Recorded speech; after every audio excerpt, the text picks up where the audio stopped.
নমস্কার বন্ধুরা, আজকে 9 মে আগামী 48 ঘন্টায় পশ্চিমবঙ্গের দক্ষিণবঙ্গের জায়গাতে আপনারা ভ্যাপসা গরম উপলব্ধি করতে পারবেন দিনের বেলাতে, কিন্তু রাতের বেলায় মোটামুটিভাবে বিক্ষিপ্তভাবে বৃষ্টিপাত বেশ কিছু জায়গাতে এখন অবধি দেখানো হচ্ছে আলিপুর আবহাওয়া দপ্তরের তরফ থেকে। বিক্ষিপ্তভাবে বৃষ্টিপাত প্রায় 10 থেকে 15 মিলিমিটার পর্যন্ত দক্ষিণবঙ্গে উপলব্ধি করা যেতে পারে। এখন অবধি 5 জেলার জন্য কমলা সতর্কবার্তা জারি করা রয়েছে ইন্ডিয়ান মেট্রোলজিক্যাল ডিপার্টমেন্ট বা আইএমডির তরফ থেকে। তার মধ্যে কিন্তু আমাদের যে গুরুত্বপূর্ণ শহরগুলো রয়েছে কলকাতা, হাওড়া, হুগলি এবং তারপরে আসানসোল, দুর্গাপুরের এরিয়া, এখানে কমলা সতর্কবার্তা এবং আকাশে আপনারা বজ্রপাত সহ মেঘ এবং দমকা হাওয়া উপলব্ধি করতে চলেছেন আগামী 48 ঘন্টার মধ্যে। সাথে সাথে বাংলাদেশের যে দক্ষিণ ভাগ রয়েছে সেখানে বৃষ্টিপাত কমছে আগামী 48 ঘন্টায় এবং বিক্ষিপ্তভাবে বৃষ্টিপাত রয়েছে বাংলাদেশের উত্তর ভাগের এরিয়াতে। এবং মোটামুটিভাবে আমাদের যে উত্তরবঙ্গের জেলাগুলো রয়েছে সেখানেও আপনারা বজ্রপাত সহ বৃষ্টিপাত এবং বেশ কিছু জায়গাতে বিক্ষিপ্তভাবে বৃষ্টিপাত থাকবে এবং দমকা হাওয়া থাকবে আগামী 48 ঘন্টায়। প্রায় এই হাওয়ার পরিমাণ 40 থেকে 50 কিলোমিটার পার আওয়ারে হাওয়া বইতে পারে। অন্যদিকে আমাদের ত্রিপুরার উপরে আগামী 48 ঘন্টায় বৃষ্টিপাত থাকছে এবং বজ্রপাত সহ দমকা হাওয়া আপনারা উপলব্ধি করতে চলেছেন। এবং আইএমডির তরফ থেকে এখনো অবধি হলুদ সতর্কবার্তা 10 মে এবং 11 মে 2 দিনের জন্য জারি করা রয়েছে। অন্যদিকে দেখতে গেলে পশ্চিমবঙ্গের দক্ষিণে অর্থাৎ বঙ্গোপসাগরের আমাদের একটা সাইক্লোনিক সার্কুলেশন বা ঘূর্ণাবর্ত তৈরি হয়েছে। এই ঘূর্ণাবর্তটা শ্রীলঙ্কার জায়গাতে এবং সাথে সাথে কিন্তু আমাদের তামিলনাড়ুর কোস্টে এসে আছড়ে পড়বে আগামী 48 ঘন্টার মধ্যে, যার জন্য আমাদের ভেলোরের এরিয়া বা চেন্নাইয়ের এরিয়া এই জায়গাগুলোতে আপনারা ভালো রকম বৃষ্টিপাত দেখতে পারবেন। সাথে সাথে সমুদ্র তটের উপর থেকে পুরোপুরিভাবে যেসব জেলাগুলো রয়েছে আমাদের পশ্চিমবঙ্গ, সাথে সাথে উড়িষ্যার এরিয়া এবং অন্ধ্রপ্রদেশ, এখানে আপনারা ভ্যাপসা গরম উপলব্ধি করতে চলেছেন বেশ কিছু জায়গাতে এবং বৃষ্টিপাত কিছু জায়গাতে বিক্ষিপ্তভাবে রয়েছে।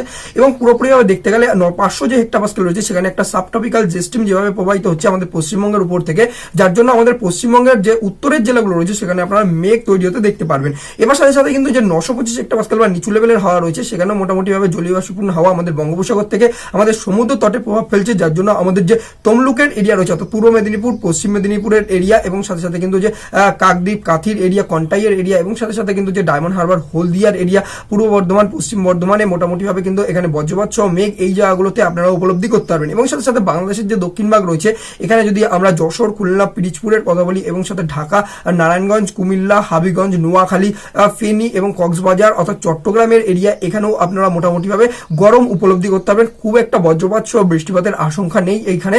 এবার যদি আমরা সেন্ট্রাল মানে আমাদের মধ্যভাগটা যদি দেখার চেষ্টা করি পশ্চিমবঙ্গের আর কি গঙ্গীয় পশ্চিমবঙ্গ, সেখানে কলকাতা, হাওড়া, হুগলি এবং রানাঘাট, কৃষ্ণনগর অর্থাৎ নদিয়ার এরিয়া এবং সাথে সাথে পশ্চিম বর্ধমান, পূর্ব বর্ধমান অর্থাৎ দুর্গাপুর, আসানসোল এবং সাথে কল্যাণীর যে এরিয়া রয়েছে, তারপরে আমাদের মোটামুটিভাবে কাটোয়ার এরিয়া এবং সাথে সাথে পুরুলিয়া, বাঁকুড়া, বীরভূম, শান্তিনিকেতন, বোলপুরের এরিয়া এবং বহরমপুরের এরিয়া মোটামুটিভাবে আকাশে বজ্রপাত সহ মেঘ থাকছে। এবং বাকি 5 জেলাতে এখন অব্দি দক্ষিণবঙ্গে আপনারা কমলা সতর্কবার্তা দেখতে পারবেন আগামী 48 ঘন্টা এবং পুরো পশ্চিমবঙ্গ জুড়ে কিন্তু হলুদ সতর্কবার্তা 10 মের জন্য জারি করা রয়েছে।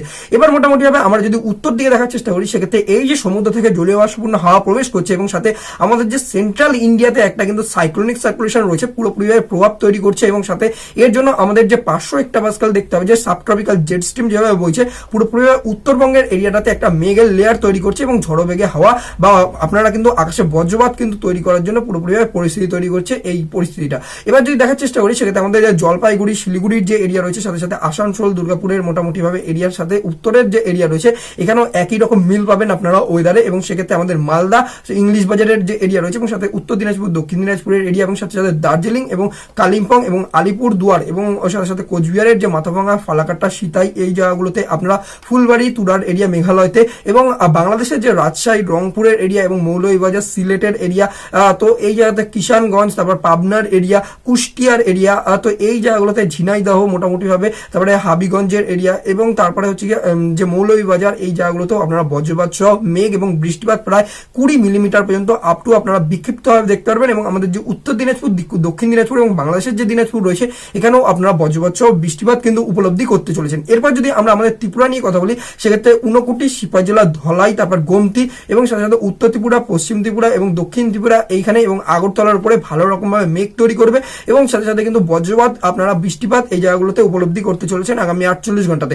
এরপরে আমাদের যদি মোটামুটিভাবে আসাম দেখার চেষ্টা করি সেক্ষেত্রে মধ্য আসাম এবং নিম্ন আসামের বেশ কিছু জায়গাতে বিক্ষিপ্তভাবে বৃষ্টিপাত থাকলেও খুব একটা প্রভাবিত হচ্ছে না আসাম। প্রায় 10 মিলিমিটার পর্যন্ত বৃষ্টিপাত ওভারঅলি কিন্তু আসাম জুড়ে থাকছে। ডিব্রুগড়, তিনসুকিয়া, জোরহাট, বিশ্বনাথ, কার্বি আংলং, ডিমা হাসাও এই জায়গাগুলোতে থাকতে চলছে। অন্যদিকে বিহারের বেশ কিছু জায়গাতে বিক্ষিপ্তভাবে বৃষ্টিপাত এবং গরমের পরিমাণ বৃদ্ধি হতে পারে এবং ঝাড়খণ্ডেও কিন্তু সেম কন্ডিশন আগামী 48 ঘন্টার জন্য থাকতে পারে।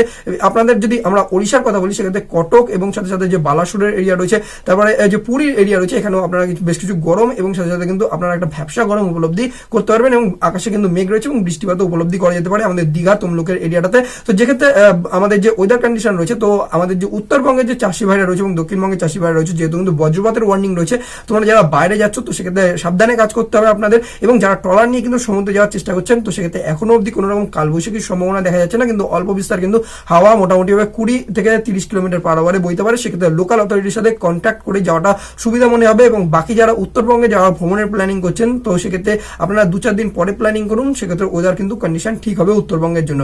বাকি আপনারা ভিডিওটা কোন জেলা থেকে দেখছেন এবং আপনাদের জেলাতে কিরকম ওয়েদার কন্ডিশন রয়েছে লিখবেন অবশ্যই কমেন্ট বক্সে। আর এরকম যদি আপনারা রেগুলার আবহাওয়া সম্পর্কিত আপডেট পেতে চান, তাহলে আবহাওয়া দর্পণকে অবশ্যই ইউটিউবে সাবস্ক্রাইব করবেন। ভিডিওটা ভালো লাগলে লাইক শেয়ার করে দেবেন বন্ধুদের সাথে। তো দেখা হচ্ছে সাথে পরবর্তী আবহাওয়া আপডেটের সাথে।